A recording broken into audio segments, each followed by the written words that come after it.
Good morning students. Hindi व्याकरण खंड के अंतर्गत आज हम सबसे पहले मुहावरे का अर्थ क्या होता है और मुहावरों का वाक्यों में किस प्रकार से प्रयोग किया जाता है इसका अध्ययन करेंगे। तो आइए सबसे पहले देखते हैं कि मुहावरे का क्या अर्थ होता है।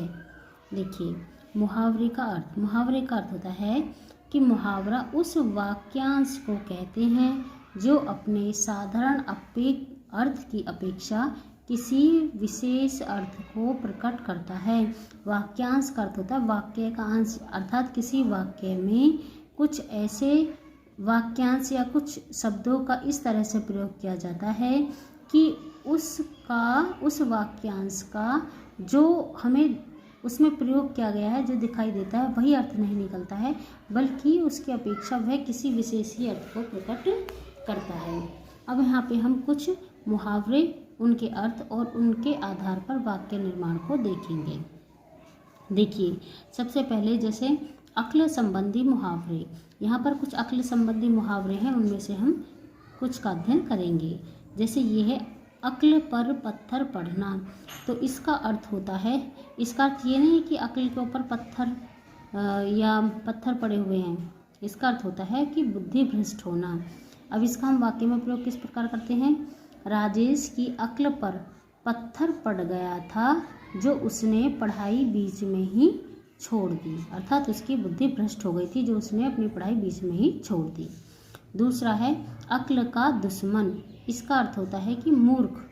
अब राकेश को तुम ही समझाओ, वह तो अक्ल का दुश्मन बनता जा रहा है, अर्थात वह तो मूर्ख बनता जा रहा है। इसका अर्थ यह है।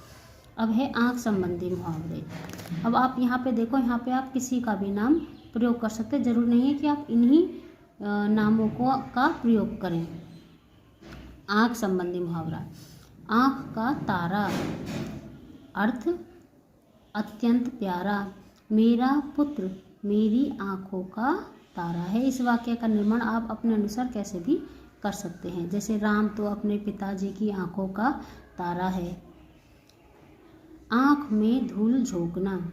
इसका अर्थ होता है धोखा देना। झूठ बोलकर माता पिता की आँखों में धूल झोंकना गलत बात है।